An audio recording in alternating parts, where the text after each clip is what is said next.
बच्चों, पिछले वीडियो में हम लोग जो है प्रतिरोध और विशिष्ट प्रतिरोध पर संबंधित सवालों को लगाए थे और आज वैद्युत परिपथ से ही संबंधित कुछ और सवाल हम लोग लगाएंगे। जैसे पहला ये प्रश्न है, इसमें एक परिपथ दिखाया गया है जिसमें जो है यहाँ पर 6 वोल्ट का बैटरी लगा हुआ है, यहाँ 2 ओम का प्रतिरोध है, यहाँ 3 और 3 ओम का प्रतिरोध है। तो आपसे पूछा जा रहा है सेल में प्रवाहित धारा बताइए, यानी कि यहाँ पर जो सेल से धारा निकलेगी तो कितनी ओम की धारा निकल रही है, उसमें कितनी आ रही है सेल में प्रवाहित धारा। ठीक। और दूसरा क्या है, 2 ओम प्रतिरोध के सिरों का विभवांतर, यहाँ पर 2 ओम लिखा हुआ है और आपसे पूछना है कि इसके सिरों का विभवांतर बताइए। ठीक है, ये 2 बातें आपसे यहाँ पर पूछा जा रहा है। तो पहला है सेल में या सेल से प्रवाहित धारा, एक ही बात है। ठीक है, में प्रवाहित धारा, अगर यहाँ से आई निकलेगी तो यहाँ से आई आएगी, तो मान लेते हैं आई एम्पीयर की धारा निकल रही है यहाँ से। ठीक है, और यहाँ पर 3 भागों में ऐसे ऐसे बढ़ जाएगी और फिर वो जो पुनः जुड़ करके कितनी हो जाएगी आई। तो आई अगर निकल रही है तो आई सेल में प्रवाहित होगी भी। ठीक है, तो इसलिए क्या करना होगा, जब हम धारा ज्ञात करनी है तो धारा ज्ञात करने के लिए जितना इसके मार्ग में प्रतिरोध लगे हुए हैं, ठीक है, वो प्रतिरोध और वो यहाँ के सिरों का विभवांतर, जो सेल विभवांतर लगा रहा हुआ है ये 6 वोल्ट का। ठीक है, विभवांतर ज्ञात कर होना चाहिए और यहाँ का तुल्य प्रतिरोध ज्ञात होना चाहिए। परिपथ का तुल्य प्रतिरोध ज्ञात हो जाएगा, विभवांतर तो दिया ही है, तो हमें तुल्य प्रतिरोध निकाल लें, विभवांतर दिया है और सेल की धारा निकल आएगी। ठीक है, तो सबसे पहले परिपथ में जो है तुल्य प्रतिरोध निकाल लेते हैं। ठीक है, तो 3 ओम के जो प्रतिरोध हैं, ठीक है, 3 हुआ 3 ऐसे लिख लेते हैं, परिपथ में लगे 3 ओम के प्रतिरोध। ठीक है, कौन से क्रम में है, ये समांतर क्रम दिख रहा है। ठीक है, समांतर क्रम में है। ठीक है, अगर ये समांतर क्रम में है तो इनका तुल्य प्रतिरोध कितना हो जाएगा, तो हम लोग लिखेंगे समांतर क्रम का फार्मूला लगा करके 1/, जैसे R1 ऐसे लिखा जाता है ना, R2 R3। ठीक, तो ये हम लोग लगा लेंगे और इसका तुल्य प्रतिरोध कितना हो जाएगा, सॉरी इनका, इन तीनों का, तो 1/3 प्लस 1/3, ये आ जाएगा कितना, 3 इसका एलसीएम, एक और ये कितना हो जाएगा 3, 3/3 कितना होता है 1। इस नाते जो है इसका तुल्य प्रतिरोध कितना आ जाएगा 1 ओम। अब 1 ओम और 2 ओम किस क्रम में है, ये तीनों के स्थान पर 1 ओम आया, अब लिख लेंगे 1 ओम हुआ 2 ओम के प्रतिरोध, श्रेणी क्रम में है, श्रेणी क्रम में है। ठीक है, अतः लिख लेते हैं इनका तुल्य प्रतिरोध कितना हो जाएगा, तो उसको किसी और नाम से लिख लीजिए R'। अब उसमें क्या हो जाएगा, 2 ओम ये वाला हो जाएगा प्लस 1 ओम ये वाला, तो कितना हो जाएगा 3 ओम, यानी कि परिपथ का कुल प्रतिरोध कितना हो गया 3 ओम हो गया। ठीक है, अब जब कुल प्रतिरोध ज्ञात हो जाएगा तब हम इसकी धारा निकाल सकते हैं। ठीक है, अब निकालेंगे धारा I बराबर, तो इसको लगा लीजिए V/R, ओम के नियम से लगाएंगे। V कितना है 6 वोल्ट का, बैटरी का विभवांतर 6 वोल्ट है, और R कितना है, तो R 3 है, तो 3 दूने 6, तो जो धारा प्रवाहित होगी कितने एम्पीयर की होगी, 2 एम्पीयर की होगी। ठीक है, तो 2 एम्पीयर की धारा यहाँ से प्रवाहित हो रही है। अब दूसरा कह रहे हैं 2 ओम प्रतिरोध के सिरों का विभवांतर, अगर विभवांतर हमको चाहिए तो इसमें बहने वाली धारा और इसका प्रतिरोध। ठीक है, तो सेकेंड 2 ओम में अगर आपको धारा जाननी है, ठीक है, सेकेंड क्या है 2 ओम में 2 ओम प्रतिरोध के सिरों का विभवांतर, सॉरी 2 ओम के प्रतिरोध के सिरों का विभवांतर, 2 ओम के सिरों का विभवांतर अगर आपको चाहिए तो ओम का नियम लगा देंगे। ओम का नियम है क्या, V बराबर I/R, तो 2 ओम के सिरों का विभवांतर अगर हमें चाहिए, ठीक है,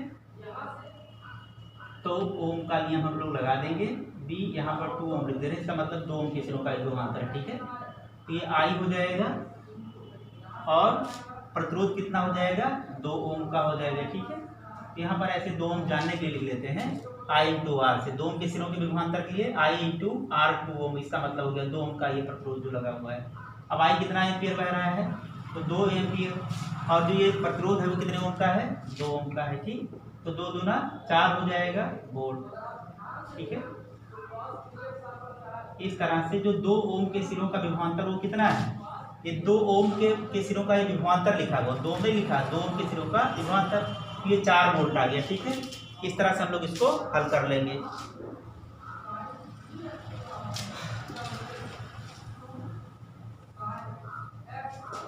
अब इसी तरह से और भी परिपथ दिए जाते हैं, जैसे एक ये दिया हुआ है, यहाँ पर ए बी के बीच में 2 ओम, बी सी के बीच में 2 ओम, यहाँ पर 2 ओम और यहाँ भी 2 ओम। अब आप इससे कहा जा रहा है ज्ञात कीजिए ए और डी के बीच विभवांतर।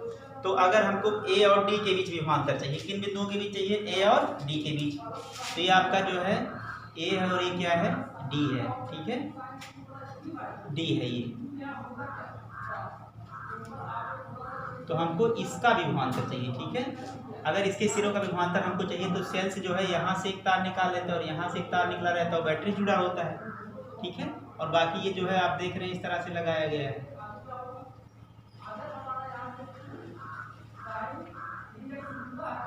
तो अगर ए और डी के बीच में हमको चाहिए, ठीक है, तुल्य प्रतिरोध चाहिए, तो अगर ए और डी के बीच में तुल्य प्रतिरोध चाहिए तो इसको आप मान लीजिए कि इस तरह से जो है यहाँ पर ऐसे बैटरी से जुड़ा होगा, ये प्लस और ये माइनस, यहाँ से धारा इधर और यहाँ से धारा इधर जा रही होगी। ठीक है, लेकिन इसमें से जो धारा इधर की तरफ में जाएगी, मान लीजिए यहाँ से आई धारा चली, ठीक, यहाँ से 2 भागों में बढ़ गई, एक I1 और एक कौन हो गई I2। अब जब 2 भागों में बढ़ जाएगी यहाँ से, तो ये धारा कहीं और बटेगी नहीं, यही यहाँ भी जाएगी, यहाँ जाएगी और यहाँ जाएगी। तो ये सब किस क्रम में है, ये श्रेणी क्रम में है। ठीक है, तो श्रेणी क्रम में है तो इनका तुल्य निकाल लीजिए, और अगर इनका तुल्य निकल जाएगा तो कोई एक आ जाएगा, वो और ये किस क्रम में हो जाएंगे, समांतर क्रम में, तो वो हो जाएगा ए और डी के बीच का तुल्य प्रतिरोध। ठीक है, तो अगर हमको ए और डी के बीच तुल्य प्रतिरोध निकालना है तो हम ऐसे ही करेंगे। ठीक, इसी तरह से अगर आपको कह रहे हैं कि सी और डी के बीच में तुल्य प्रतिरोध, इसका मतलब परिपथ का ये वाला सिरा सेल से जुड़ा हुआ है। ठीक है, तो ये वाला सिरा अगर सेल से जुड़ा हुआ है तो यहाँ से धारा जो है जब आएगा सेल से, तो एक तरफ से यहाँ जाएगा और एक तरफ से यहाँ जाएगा। ठीक है, अगर आपको कहीं से भी पूछ रहे हैं, ठीक, इसका नाम क्या है, इसका नाम ए है, बी, सी और ये डी, कहीं से पूछ सकते हैं। अगर वो पूछे बी और सी के बीच में बताइए, तो इसका मतलब क्या है, एक सिरा सेल का जो है प्लस वाला इधर से और एक सिरा इधर से कहीं जुड़ा होगा। ठीक है, तो जहाँ से पूछेंगे वहाँ के हिसाब से हम लोग उसको लगाएंगे। तो अगर हमको ए और डी के बीच में पूछा जा रहा है, ठीक है, ए और डी के बीच में पूछा जा रहा है, इसका मतलब सेल का एक सिरा इधर से और एक सिरा इधर से जुड़ा हुआ है, और यहाँ से धारा 2 भागों में बढ़ जाएगी। तो अब आप कह सकते हैं, और इसको जो है अपने दिमाग में बसा के रखेंगे कि इसको हम लोग ऐसे ही परिपथ को तब दिमाग में रखेंगे, तब जा करके इसको हम लोग हल करेंगे।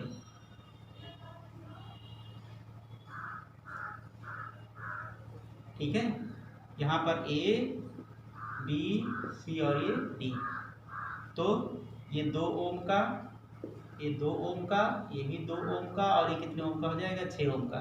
तब आप ये मान के चलिए, अपने दिमाग में ऐसा बैठा लेते हैं। ठीक है, जब इस तरह से पूछें कि सेल का एक सिरा यहाँ से लगा होगा और एक सिरा यहाँ से लगा होगा, तब हमको ए और डी के बीच पूछा जा रहा है। तो इस तरह से यहाँ से जब धारा आई निकलेगी तो एक तरफ इधर चली जाएगी और एक तरफ इधर चली जाएगी, तब हमको ये कन्फर्म है कि इधर की तरफ जो धारा जाएगी वो बटेगी नहीं। इसका मतलब ये सारे प्रतिरोध इधर वाले श्रेणी क्रम में हैं। ठीक है, तो अब हम ये मान लेंगे कि 2 ओम तथा 2 ओम के प्रतिरोध, 2 ओम के तीनों प्रतिरोध। ठीक है, तो लिख लेंगे परिपथ में 2 ओम के तीनों प्रतिरोध। ठीक है, तीनों प्रतिरोध श्रेणी कौन से क्रम में है, श्रेणी क्रम में है, श्रेणी क्रम में है। ठीक है, अतः अब इनका तुल्य प्रतिरोध क्या हो जाएगा, अगर श्रेणी क्रम में है तो श्रेणी क्रम का फार्मूला लगाएंगे R = 2। ठीक है, क्या होता है formula R1 plus R2 plus R3। अब तीनों को जोड़ लेंगे 2 ओम प्लस 2 ओम, ठीक है। इस तरह से कितना आ जाएगा 6 ओम आ जाएगा तुल्य प्रतिरोध। तो यहाँ का तुल्य प्रतिरोध, यहाँ वाला तुल्य प्रतिरोध ए और डी के बीच का वाला कितना हो गया 6 ओम हो गया, ठीक है। अब मतलब हमारा कहने का मतलब है इन तीनों के स्थान पर ए और डी के बीच में ये 6 ओम का 1 हो गया, और यहाँ से जो जा रही थी उसमें भी केवल एक ही रहा, तुल्य का मतलब एक, वो भी कितने ओम का 6 ओम का। अब ये 6 और 6 किस क्रम में है, समांतर क्रम में है ए और डी के बीच में, ठीक है। तो अब लिख लेंगे, अब लिखेंगे ए व डी के बीच 6 ओम व 6 ओम के प्रतिरोध किस क्रम में है, समांतर क्रम में है। अतः इनका भी तुल्य प्रतिरोध निकाल लेते हैं। तो समांतर क्रम वाला फार्मूला हो जाएगा 1/r करके लिखा जाएगा। तो इसको 1/r डैश करते हैं, एक का नाम r दे दिया है तो 1/6 हो जाएगा, और 1/6 क्योंकि 1/r इस करके लिखोगे 1/r1 प्लस 1/2 यही फार्मूला लगाओगे। तो ये हो जाएगा 1/r डैश बराबर 2/6 या r डैश बराबर हो जाएगा 6/2 बराबर हो जाएगा 2 3 6, यानी कि हो जाएगा 3 ओम। इस तरह से जो इनका तुल्य प्रतिरोध है ए व डी के बीच का तुल्य प्रतिरोध है वो कितना आएगा 3 ओम आएगा, ठीक है।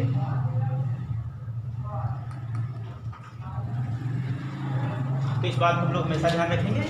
इस तरह से सवाल को लगाएंगे तो 2 2 2 6 ओम हो जाएगा, और ये 6 और ये 6 कैसे क्रम में हो जाएगा, समांतर क्रम में। इस नाते जो है 1/6 2/6 और इस तरह से 6/2 अर्थात 3 ओम का प्रतिरोध तुल्य कहलाएगा, ठीक है। तुल्य प्रतिरोध परिपथ का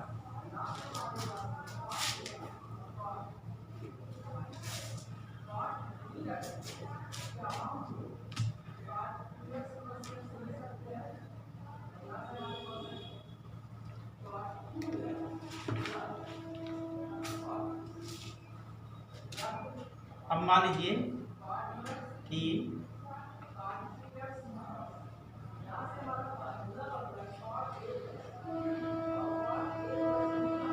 यहाँ पर लिखा है ए बी और यहाँ पर लिखा हुआ है सी, और इसी तरह से यहाँ पर 2 ओम, यहाँ पर 2 ओम और यहाँ पर 2 ओम। कहा जा रहा है कि नहीं आप जो है ए और सी के बीच तुल्य प्रतिरोध निकालिए, ए और सी के बीच।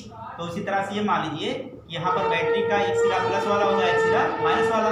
अब यहाँ से धारा आएगी 2 भागों में ऐसे बढ़ जाएगी, ठीक है, 2 भागों में बढ़ जाएगी। अब ये धारा जब जाएगी एक वाली धारा तो ऐसे होकर के जाएगी और कहीं बटेगी नहीं। जब धारा नहीं बढ़ी तो श्रेणी क्रम बढ़ गई तो समांतर क्रम। इसका मतलब ये कौन से क्रम में है, श्रेणी क्रम में।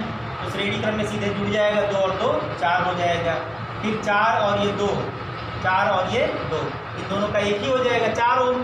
तो 4 ओम और ये 2 किस क्रम में हो जाएंगे, समांतर क्रम में हो जाएंगे। तो फिर फार्मूला लगा लेंगे 1/r equal to 1/r1 plus 1/r2 वाला फार्मूला लगा लेंगे, और इस तरह से इसका तुल्य प्रतिरोध हम लोग निकालेंगे। तो जहाँ से आपको पूछा जाएगा, ठीक है, वहाँ पर मान लेंगे कि उसके शुरू पर एक सेल लगा हुआ है, ठीक है, और सेल से जो है इस प्रकार से धारा वह जितनी भी संधियाँ होगी उन सब संधियों से क्या होगी, संधियों से धारा विभिन्न भागों में बढ़ जाएगी। अब यहाँ पर कितने भागों में बढ़ रही है, 2 भागों में बढ़ रही है, ठीक है। बढ़ रही है मतलब समांतर क्रम हो जाएगा, अगर नहीं बटी तो श्रेणी क्रम। अब यहाँ से अगर I1 धारा चली थी, ये बटी क्या इसके बाद में दोबारा एक बार बढ़ गई, लेकिन अब आगे 2 में वही जा रही, 2 में जा रही वही, ये नहीं बटी, इसका मतलब ये श्रेणी क्रम, ठीक है। तो इस तरह से हम लोग सवाल को लगाएंगे। तो कई प्रश्न दिए गए हैं आपकी किताब में, सभी को आप लोग हल करें, ठीक है। इसके बाद हम लोग पढ़ेंगे वैद्युत धारा का ऊष्मीय प्रभाव, इसके बाद हम लोग वैद्युत धारा का चुंबकीय प्रभाव पढ़ेंगे, जो कि नेक्स्ट टॉपिक होगा, ठीक है, नया अध्याय होगा। तो आज के टॉपिक में इतना ही, धन्यवाद।